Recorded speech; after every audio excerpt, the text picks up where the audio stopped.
I get a lot of questions from people that follow my channel.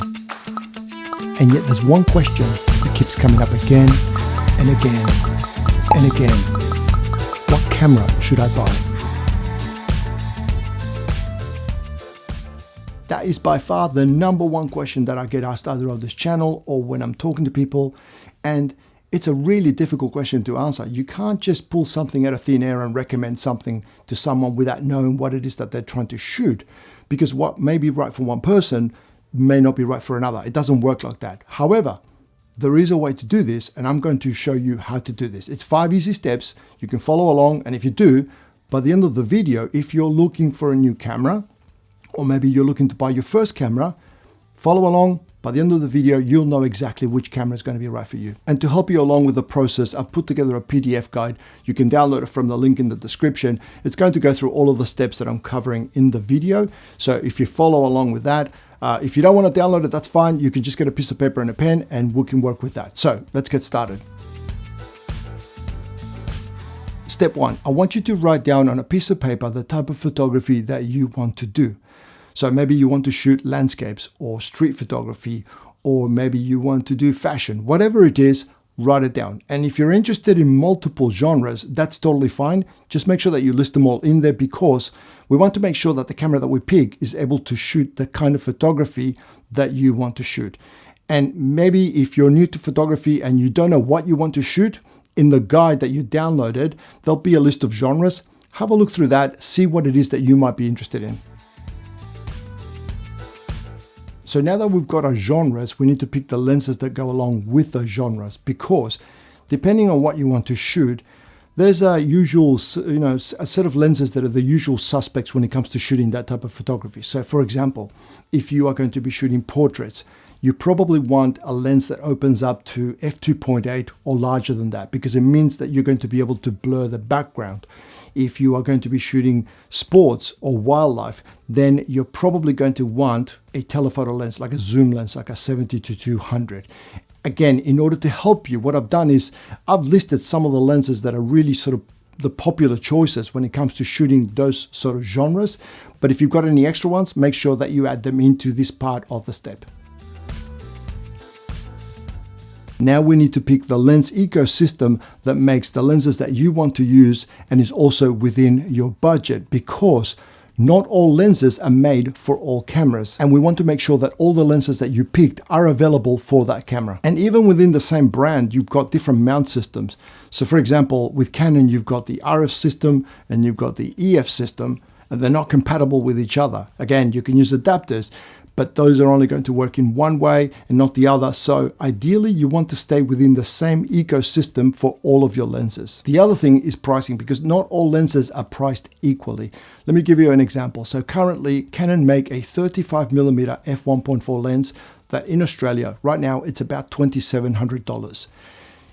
The same lens made by Leica, again, 35mm f1.4, is $11,000. So what we don't want is for you to buy a camera just because you've got a really good deal on the camera body, but then you're locked into a system where you can't afford the lenses. And to help you with this part, in the guide that you downloaded, there's going to be an AI prompt that you can just copy and paste into the free version of ChatGPT or Claude, and it's going to give you a list of the lenses that you are interested in, but it's going to tell you who makes them. So are they available for Canon? Are they available for Sony, Nikon, Fuji, whatever?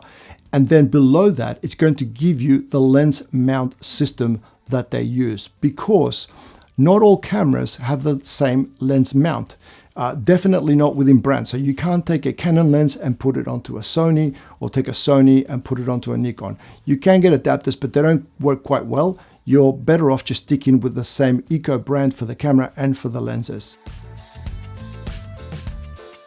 So now we have a list of genres that you want to shoot, and the lenses that you need, and the lens ecosystem. So now we need to work out which cameras work with those lenses. And once again, I've got another prompt for you that you can use on ChatGPT or Claude, and it's going to give you a list of the cameras that work with the lenses that you are interested in shooting with. So now we've got a list of cameras where we're going to get our shortlist from. And we're going to do that by looking at the features that we need for shooting that particular type of photography. And to help you do this, I've listed all the things that I think are important when you're shooting a particular type of photography. So for example, portrait photography or travel photography. I've listed the bare essentials of what I think actually makes a difference. But I need to point out, these are the bare essentials. So if you've got any more requirements, then this is where you need to add them. As an example, today we're just talking about shooting photos, but if you decide that you might want to shoot video in the future, then I would recommend that your camera has at least 4K resolution and a mic input, because those things are essential when you're shooting video. So if you have any other requirements, make sure to list them in here, because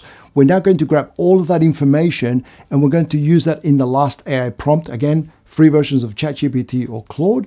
So include all of that information, paste it into the AI engine of your choice, and we're going to get a final list of cameras that we're going to make a selection from.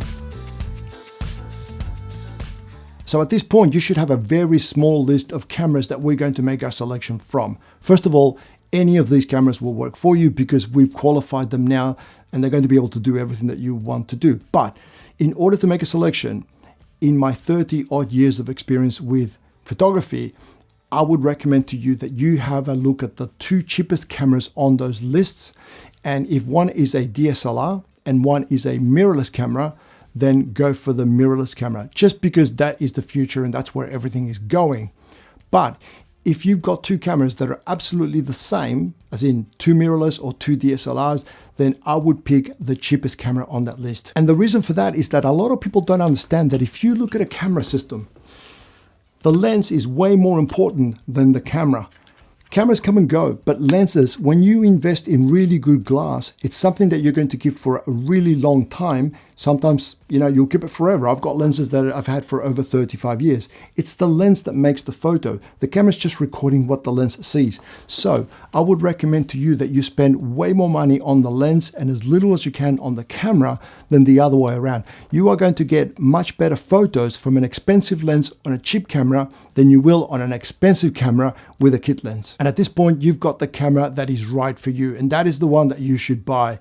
And if you got this far and you enjoyed the video, please don't forget to give the video a like, and also consider subscribing to the channel if you haven't already.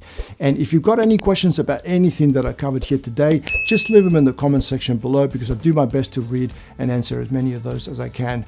But that's it for this video. I hope you enjoyed it. I want to thank you for watching. I'll see you next time.